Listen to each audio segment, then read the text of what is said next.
Hello everyone, આજે ફરીથી હું એક મારી નવી રેસીપી લઈને તમારી સાથે આવી ગઈ છું. તો આજે આપણે બનાવીશું ટ્રેડિશનલ ગુજરાતી હાંડવો. તો એના માટે આપણે અત્યારે પહેલાં આ હાંડવા ઢોકળાનો લોટ લીધો છે.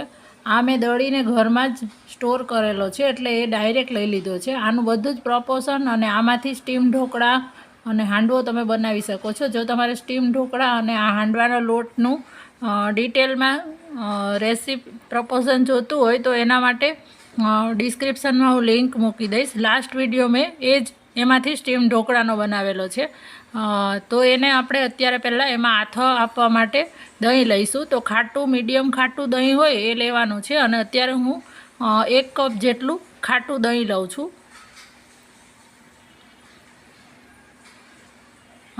અત્યારે આપણે આ રીતે ટ્રેડિશનલ રીતે જે રીતે હાંડવો બને છે એ રીતે તૈયાર કરીએ છીએ. અને જો તમારે આથવાનું કઈ રીતે આથવું એ તમને ખ્યાલ ના હોય તો એ પણ અત્યારે આપણે જોઈશું. તો એના માટે અત્યારે મેં આ હુંફાળું ગરમ પાણી લીધું છે. અત્યારે ગરમી છે એટલે તો ફર્મેન્ટેશન સરસ થઈ જાય છે, પણ શિયાળામાં ઘણી વખત નથી થતું. તો તમે આ રીતે કરશો તો શિયાળામાં પણ તમારે સરસ આથો આવી જશે. તો હુંફાળું ગરમ પાણી લીધું છે, અને એની અંદર લોટની અંદર જેટલું પાણી જોઈએ એટલું બધું જ હુંફાળું ગરમ જ લેવાનું. અને આ રીતે મિક્સ કરતાં કરતાં એક સરસથી બેટર તૈયાર કરવાનું. અને એમાં જરાય પણ ગાંઠા ના રહેવા જોઈએ એ રીતે આપણે રેડી કરી લેવાનું છે. હાંડવો છે એ એક વખત તમે બનાવી અને ટ્રાવેલિંગમાં સાથે લઈને જઈ શકો છો. સવારે નાસ્તામાં કે ગુજરાતીને ત્યાં સ્ટીમ ઢોકળા હાંડવો આ રીતે બનતા જ હોય છે. તો તમે આ લોટ તૈયાર કરીને રાખશો તો તમારે એના માટે ક્યારેય આગલા દિવસે રાત્રે પલાળી અને બીજી કોઈ ઝંઝટ વગર તમે સવારે નાસ્તામાં બનાવી શકો છો. તો અત્યારે આપણે આ ખીરું છે એને સરસથી ફીણી લીધું છે, અને એમાં એક પણ ગાંઠા ના રહે એનું ધ્યાન રાખી અને આ રીતનું બેટર તૈયાર કરી લીધું છે. હવે એને આપણે ઢાંકી અને ફર્મેન્ટેશન માટે મૂકી દેવાનું છે, એટલે કે આથો આવવા માટે મૂકી દેવાનું છે. કોઈ ગરમ જગ્યા હોય ત્યાં આને 7 થી 8 કલાક માટે મૂકી દેવાનું, અથવા ઓવરનાઇટ પણ તમે રાખી શકો છો. તો આપણો આથો આપવા માટે આપણે મૂકી દીધું છે ને હવે આપણે આપણી દૂધી છે એ આપણે હાંડવો બનાવવાની તૈયારી કરીએ છીએ. તો અત્યારે આપણે દૂધી લઈએ છીએ. દૂધી લેવાથી હાંડવાનો ટેસ્ટ પણ બહુ સરસ લાગે છે અને એકદમ સરસ સોફ્ટ બને છે. આમાં વેજીટેબલ્સ તમે તમારી રીતે લઈ શકો છો, પણ બેઝિક દૂધી તો લેવાની જ. આનાથી આનો સ્વાદ વધારે સરસ લાગે છે. હવે દૂધી છે એ ચાખી લીધી છે, અને મેં અડધી દૂધીને છીણી લીધી છે. અને આપણું આ ખીરું છે અત્યારે 8 કલાક પછી સરસ એમાં આથો આવી ગયો છે.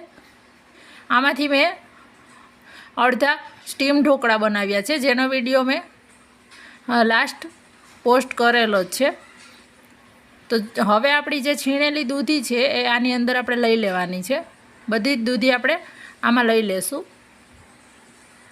વેજીટેબલ્સમાં તમે આમાં કોબીજ, ગાજર છીણેલું, કેપ્સિકમ, ડુંગળી વગેરે લઈ શકો છો. એનાથી આનો સ્વાદ સરસ લાગશે. તમે સિંગદાણાને પણ હથકચરા વાટીને આમાં લઈ શકો છો. આમાં આદું, લસણ અને 1 તીખું લીલું મરચું લીધું છે, જેનું પ્રમાણ આદું અને લસણનું આમાં વધારે રાખવાનું છે. એનો સ્વાદ આમાં બહુ સરસ લાગે છે. ત્યાર પછી સ્વાદ પ્રમાણે મીઠું, અડધી ચમચી હળદર લીધી છે, 1 ચમચી ધાણા જીરું પાવડર લેવાનું છે, અને તીખું મેં લીલું મરચું લીધું છે એટલા માટે અત્યારે અડધી ચમચી જેટલું જ લાલ મરચું પાવડર લઈએ છીએ.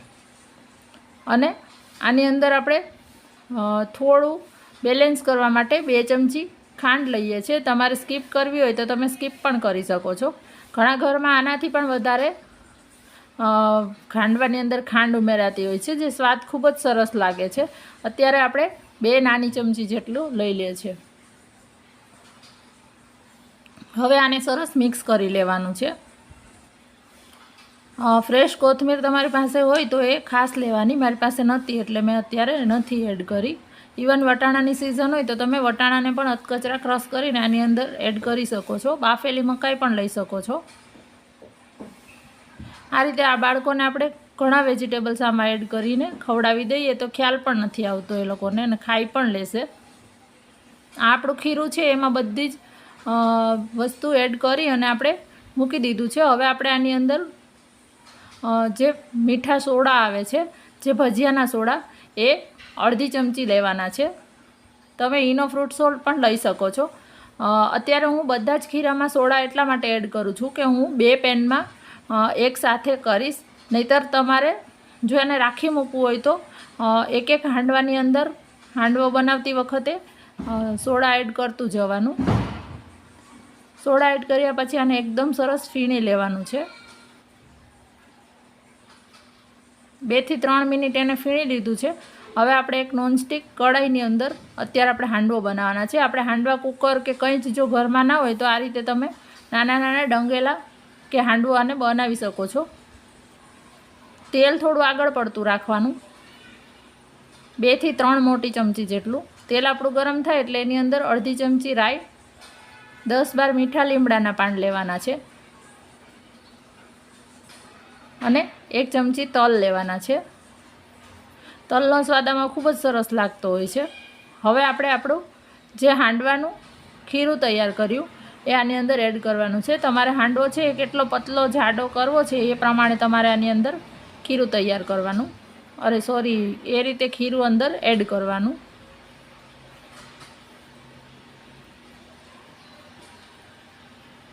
સાઈડમાંથી આ રીતે તેલ ઉપર આવી જાય એટલું આની અંદર તેલ એડ કરવાનું. ઉપરથી થોડા તલ આપણે છાંટી લઈએ છીએ અને આને મીડિયમ ફ્લેમ પર હવે આપણે ચડવા દેવાનું છે. થોડું આપણે લાલ મરચું પણ એડ કરીએ છીએ, ઓપ્શનલ છે, તમારે જો એડ કરવું હોય તો કરવાનું, ના કરો તો પણ ચાલે. હવે આને ઢાંકી અને ઉપરનું લેયર આખું ડ્રાય થઈ જાય ત્યાં સુધી આને ચડવા દેવાનું છે. તમે જોઈ શકો છો કે ઉપરનું લેયર આખું છે એ ડ્રાય થઈ ગયું છે. ગેસની ફ્લેમ અત્યારે એકદમ મીડિયમ રાખી છે અને આપણે આને એક વખત સાઈડમાંથી આ રીતે જે તાવીથાથી ફેરવી લેશું કે જેથી આપણો હાંડવો છે તૂટી ના જાય. અને હવે એને બીજી સાઈડ આપણે પલટાવી દેવાનું છે. આ હાંડવો છે ઉપરથી આપણે થોડું તેલ લઈ લેશું કે જેથી નીચેની સાઈડે ચડશે ત્યારે એ ભાગ પણ ક્રિસ્પી થઈ જશે. હાંડવો જેટલો ક્રિસ્પી બનશે ને એટલો ખાવાની મજા આવશે. એના લેયર્સ છે એ જ ખાવાની વધારે મજા આવે છે. હવે આપણે નીચેની સાઈડ પણ સરસ ક્રિસ્પી થવા દઈએ. ઉપરની સાઈડ તમે જોઈ શકો છો કે એકદમ સરસ ક્રિસ્પી થઈ ગઈ છે. આ દેખાવમાં ડાર્ક લાગે છે પણ ખાવામાં જરાય કડવાશ નહીં લાગે. હવે બીજી સાઈડથી પણ આપણે ચેક કરી લઈએ. જો આ રીતે બીજી સાઈડથી પણ સરસ ક્રિસ્પી થઈ ગયો છે. વધારે ક્રિસ્પી કરવો હોય તો વધારે રહેવા દેવાનો. એ જ રીતે આપણે આપણો બીજો હાંડવો છે એ પણ તૈયાર કરી લઈએ છીએ.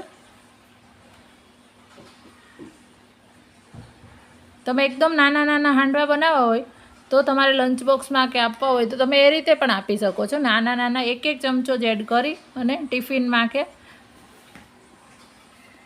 હવે ઉપરથી થોડા તલ લીધા છે અને આ હાંડવાને પણ આપણે સરસ બેઉ સાઈડથી શેકી અને તૈયાર કરી લીધો છે. જો તમે કેટલો સરસ લાગે છે. કોને કોને હાંડવો ખૂબ જ ભાવે છે તો તમે પણ આ રીતે એક વખત ચોક્કસથી બનાવજો. બહુ સરસ આનો ટેસ્ટ લાગે છે. જે ટ્રેડિશનલ આ આપણો હાંડવો છે એ તૈયાર